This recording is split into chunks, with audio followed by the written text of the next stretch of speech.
시편 41편 지휘자를 따라 부르는 노래 다윗의 시 1절부터 4절까지 말씀입니다. 가난하고 힘없는 사람을 돌보는 사람은 복이 있다. 재난이 닥칠 때에 주님께서 그를 구해 주신다. 주님께서 그를 지키시며 살게 하신다. 그는 이 세상에서 복 있는 사람으로 여겨질 것이다. 주님께서 그를 원수의 뜻에 맡기지 않을 것이다. 주님께서는 그가 병상에 누워 있을 때에도 돌보시며 어떤 병이든지 떨치고 일어나게 하실 것이다. 내가 드릴 말씀은 이것입니다. 주님, 나에게 은혜를 베풀어 주셔서 나를 고쳐 주십시오. 내가 주님께 죄를 지었습니다.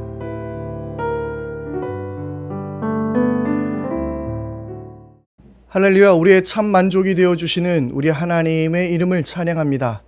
안녕하세요. 제주경 목사입니다. 오늘 하루도 주님께서 주시는 능력과 그리고 복이 여러분들의 삶 가운데 가득 넘쳐날 수 있게 되기를 바랍니다. 그리고 하는 모든 일 가운데 하나님의 평강으로 여러분들을 인도해 주시기를 바랍니다. 날씨가 많이 더워졌습니다. 비가 내렸을 때는 또 비가 내리는 것 때문에 많은 분들이 수해로 피해를 입게 되었고, 또 날씨가 더워지니 이제 그 수해 복구 작업도 더 힘이 들지 않을까라는 생각도 해보게 되며, 그리고 우리의 일상 가운데서 무더운 날들을 보내는 것이 매우 쉽지 않은 것이기도 합니다. 아무쪼록 이 모든 것에 하나님께서 여러분들에게 힘 주셔서 이 모든 일들을 넉넉히 감당할 수 있게 되기를 바랍니다. 여호와를 앙망하는 자 새 힘을 얻으리라고 말씀하셨으니 우리가 오직 주님만 바라보며 또 이번 한 주간을 최선을 다해서 또 함께 살아갈 수 있게 되기를 바랍니다. 오늘 우리는 시편 41편의 말씀을 함께 보았습니다. 시편 41편의 말씀은 시편이 5권으로 구성되어 있는데요. 그 중에 1권의 마지막이 바로 시편 41편의 말씀입니다. 특별히 시편 41편의 말씀은 질병으로부터 고침을 받기 위한 자의 그러한 기도로 이루어져 있습니다. 그런데 오늘 우리가 읽은 이 말씀을 우리가 보게 될 때에 남들에게 자비를 베푸는 사람, 가난한 자들을 돌보는 사람, 약한 자들을 돌보는 사람에게 복이 있다라고 말씀하고 있습니다. 특별히 하나님께서 왜 그럼 그들에게 복을 주실까요? 그것은 바로 자기의 것을 잘 흘려보내는 사람이기 때문에 그렇습니다. 물은 흘러야 하는 것이죠. 마찬가지로 사랑도 흘러가야만 하는 것입니다. 고여있는 것은 늘 썩기 마련입니다. 그러나 그것을 흘려보내게 될 때에 또 새로운 것들이 채워지게 되는 것이죠. 여러분들이 하나님의 입장에서 한번 생각해 보셨으면 좋겠습니다. 물론 우리가 하나님의 입장이 될 수는 없겠지만, 그분의 마음을 다 헤아릴 수 없겠지만 그냥 이런 상상을 해보자고요. 정말 남들을 잘 돌보고 자신의 것을 아끼지 않고 나눠주는 사람에게 복을 더하여 주면 그 복이 또 어디로 흘러가겠습니까?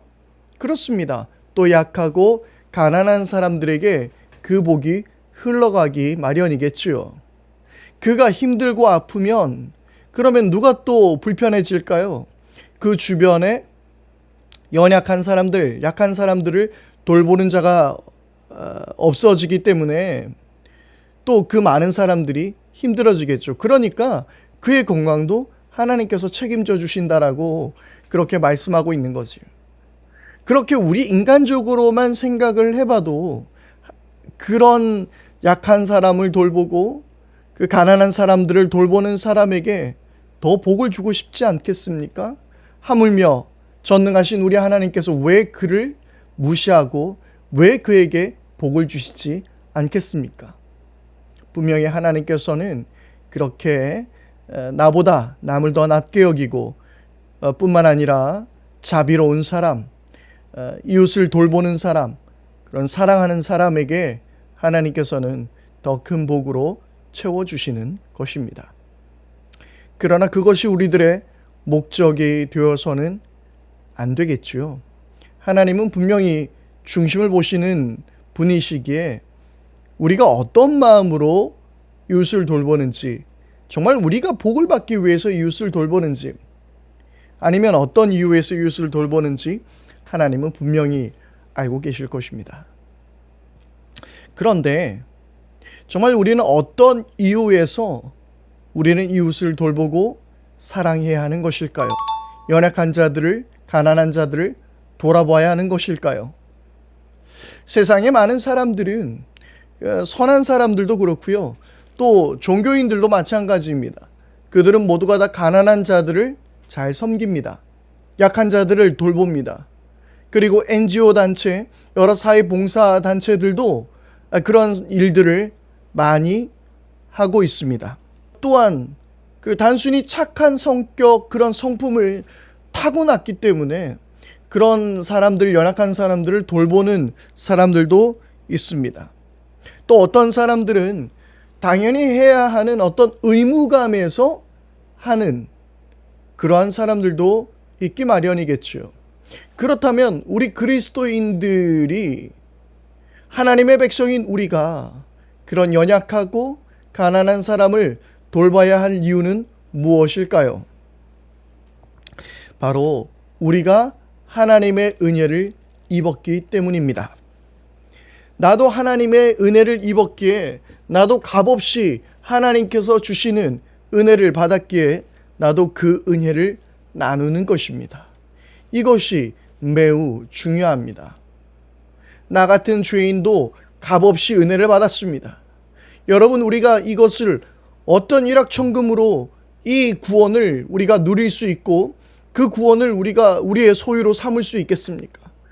그것은 불가능한 일입니다. 이것은 값없이 하나님께서 우리에게 주신 은혜의 선물이죠.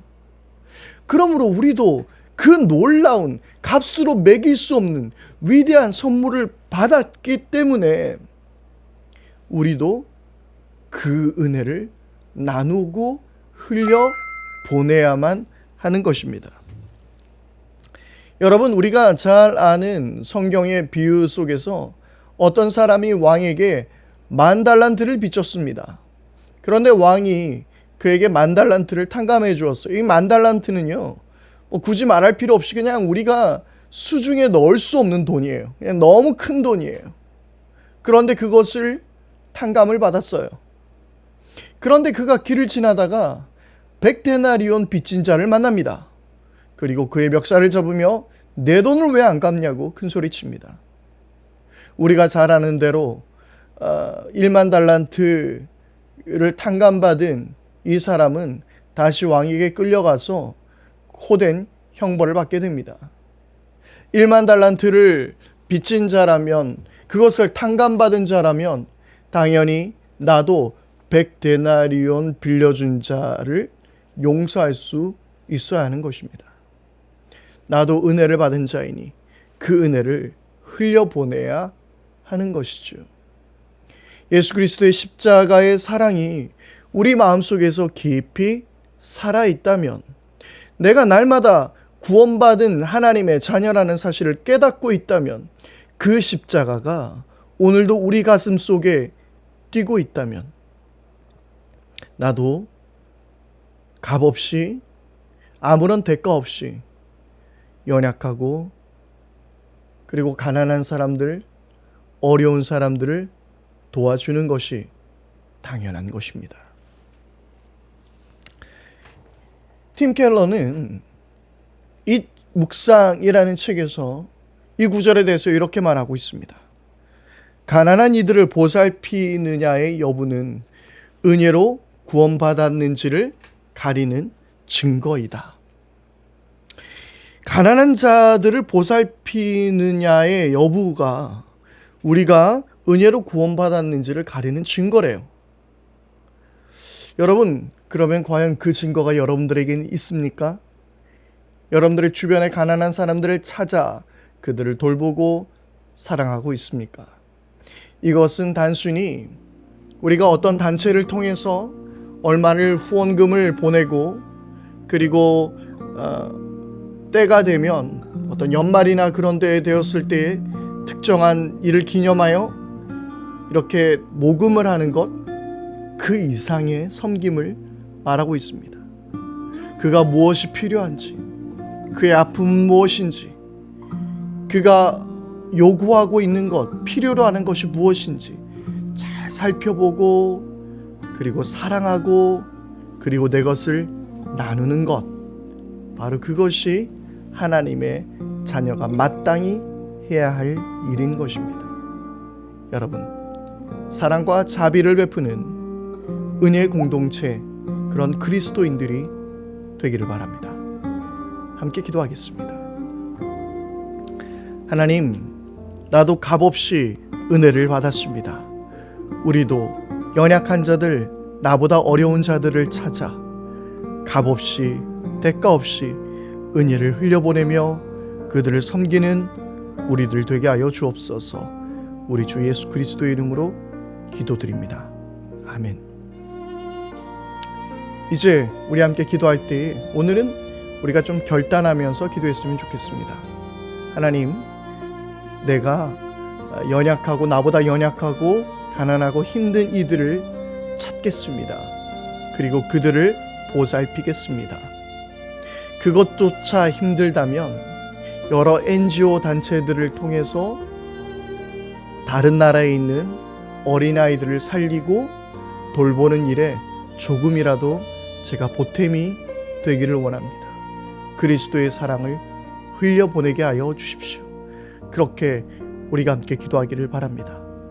그리고 연약한 자들, 어려운 사람들, 이들을 향해서 우리가 관심이 없으면 도울 수가 없습니다. 성령님께서 우리를 강권하여 주셔서 우리에게 지혜를 주시고 우리 영의 눈이 뜨이게 하여 주셔서 우리들의 도움이 필요한 사람들을 찾게 해 주십시오. 그런 은사를 우리에게 주옵소서. 그렇게 기도하기를 바랍니다. 그리고 우리 마지막으로 기도할 때에 지난 며칠간 코로나 확진자의 수가 계속해서 늘어가고 있습니다. 어떤 특정적인 교회 모임을 통해서 이것이 확산되어져 가고 있습니다. 이런 일들로 선한 교회들 그리고 학생들, 많은 사람들이 피해를 입지 않게 되기를 바랍니다. 더 이상 코로나가 확산되지 않도록, 그리고 어리석은 모임들이 사라질 수 있도록 위에서 기도해 주시기를 바랍니다. 오늘도 하나님의 은혜 안에 승리하는 복된 날 되기를 바랍니다.